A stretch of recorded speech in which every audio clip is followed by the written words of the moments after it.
नीतीश कुमार को मुख्यमंत्री के पद से हटाने के पीछे कोई खेल, कोई साजिश है, इसकी चर्चा लगातार चलती रहती है। और जब ये बात अगर आप जनता दल यूनाइटेड के किसी वरिष्ठ नेता से करेंगे, तो वरिष्ठ नेता ये जवाब देंगे कि कोई माई का लाल नीतीश कुमार के खिलाफ कोई साजिश नहीं कर सकता, उनको कोई डिक्टेट नहीं कर सकता।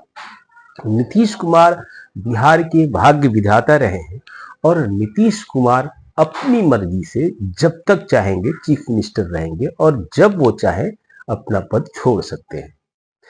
इसी तरह की बात जनता दल यूनाइटेड के अन्य नेताओं ने भी कही थी और एक नेता ने तो यहां तक कहा था कि बिहार में चीफ मिनिस्टर की कुर्सी खाली नहीं है और कोई नीतीश कुमार को हटा नहीं सकता। लेकिन कई विश्लेषक ये लगातार कहते रहे हैं कि भारतीय जनता पार्टी की तरफ से उनके ऊपर लगातार दबाव है और इसी दबाव का नतीजा है कि नीतीश कुमार ने राज्यसभा की सदस्यता के लिए नॉमिनेशन भरा, चुनाव लड़ा और चुनाव जीत गए। और अब तो उन्होंने विधान परिषद की सदस्यता से भी इस्तीफा दे दिया है। लेकिन हम आपको एक ऐसे पत्र का उल्लेख करना चाहते हैं आपके सामने और बताना चाहते हैं कि कैसे बिहार सरकार के गृह विभाग के स्पेशल सेक्रेटरी के एस अनुपम ने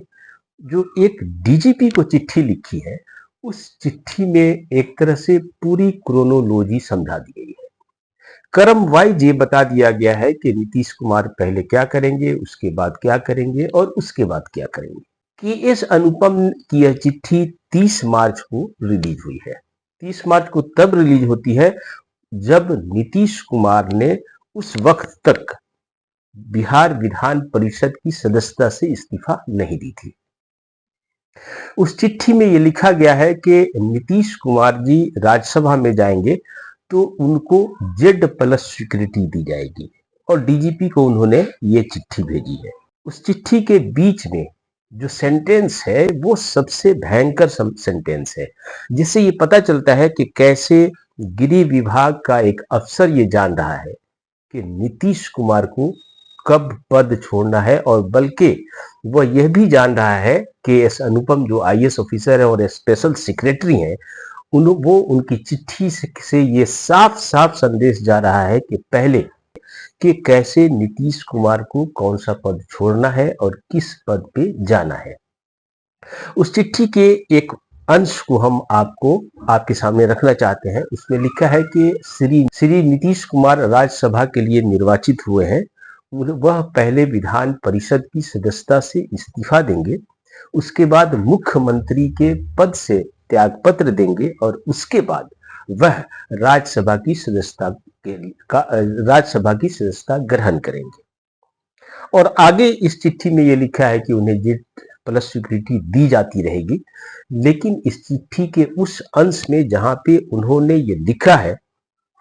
कि पहले विधान परिषद की सदस्यता से इस्तीफा देंगे और उसके बाद मुख्यमंत्री के पद से वो इस्तीफा देंगे,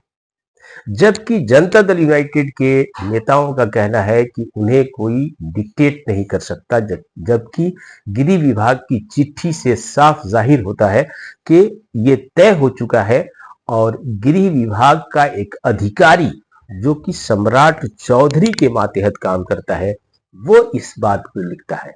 अब सवाल ये पैदा होता है कि नीतीश कुमार को Z+ सिक्योरिटी दी जानी है, ये तो उस अधिकारी का काम हो सकता है, लेकिन उसकी चिट्ठी में इस बात का उल्लेख क्यों किया जा रहा है और किस हैसियत से किया जा रहा है कि पहले नीतीश कुमार बिहार विधान परिषद की सदस्यता से इस्तीफा देंगे, उसके बाद नीतीश कुमार मुख्यमंत्री के पद से इस्तीफा देंगे और उसके बाद राज्यसभा की सदस्यता को ग्रहण करेंगे। अब जरा ख्याल कीजिए कि गृह विभाग उप मुख्यमंत्री सम्राट चौधरी के अधीन है और सम्राट चौधरी के कंसेंट से ही ये चिट्ठी लिखी गई होगी। तो इस चिट्ठी से यह साफ साफ